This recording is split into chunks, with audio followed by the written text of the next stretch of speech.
কল্পনা করুন আপনি প্রচণ্ড ক্ষুধার্ত। আপনার কাছে মাত্র একটি রুটি আছে যা দিয়ে আপনার খিদে মিটবে না। কিন্তু আপনার সামনে আপনার চেয়েও বেশি ক্ষুধার্ত একজন মানুষ এসে হাত পাতল। আপনি কি করবেন? নিজের ক্ষুধা মেটাবেন নাকি অন্যকে বাঁচাবেন? আজ আমি আপনাদের এমন এক দম্পতির গল্প শোনাব যাদের মেহমানদারি দেখে স্বয়ং আল্লাহ তাআলা আরশ থেকে হেসে দিয়েছিলেন এবং তাদের সম্মানে পবিত্র কুরআনের আয়াত নাজিল হয়েছিল। এটি কোনো রূপকথা নয়, এটি আমাদের প্রিয় নবী হজরত মুহাম্মদ সাল্লাল্লাহু আলাইহি ওয়াসাল্লামের সময়ের এক সত্য ঘটনা।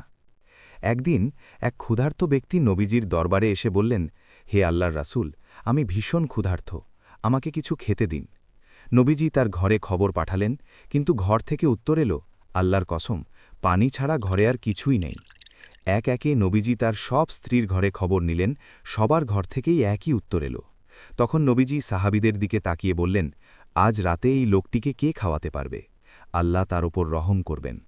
তখন আনসার সাহাবীদের মধ্য থেকে আবু তালহা রাদিয়াল্লাহু দাঁড়িয়ে বললেন, হে আল্লাহর রাসূল, আমি তাকে নিয়ে যাচ্ছি। আবু তালহা রাদিয়াল্লাহু মেহমানকে নিয়ে বাড়ি ফিরলেন। স্ত্রীকে গিয়ে জিজ্ঞেস করলেন, ঘরে কি কোনো খাবার আছে? স্ত্রী বললেন, না, শুধু বাচ্চাদের জন্য সামান্য একটু খাবার আছে। আবু তালহা রাদিয়াল্লাহু এক অদ্ভুত পরিকল্পনা করলেন। তিনি স্ত্রীকে বললেন, বাচ্চাদের কোনোভাবে ঘুম পাড়িয়ে দাও, আর যখন আমরা খেতে বসব তখন তুমি কোনো বাহানায় প্রদীপটা নিভিয়ে দিও। মেহমান যেন অন্ধকারে বুঝতে না পারে যে আমরা তার সাথে খাচ্ছি না, আমরা শুধু মুখ নাড়াব, যেন সে মনে করে আমরাও খাচ্ছি, কিন্তু আসলে পুরো খাবারটা সে একাই খাবে। বন্ধুরা, ভাবুন তো একবার, নিজেরা না খেয়ে সন্তানদের না খাইয়ে অন্যকে খাওয়ানোর এই যে মানসিকতা, এটাই ছিল ইসলামের মূল শিক্ষা। তারা প্রদীপ নিভিয়ে অন্ধকারে মেহমানকে খাওয়ালেন এবং নিজেরা সারা রাত ক্ষুধার্ত অবস্থায় কাটালেন। পরদিন সকালে যখন আবু তালহা রাদিয়াল্লাহু নবীজির কাছে গেলেন, নবীজি তাকে দেখে মুচকি হাসলেন।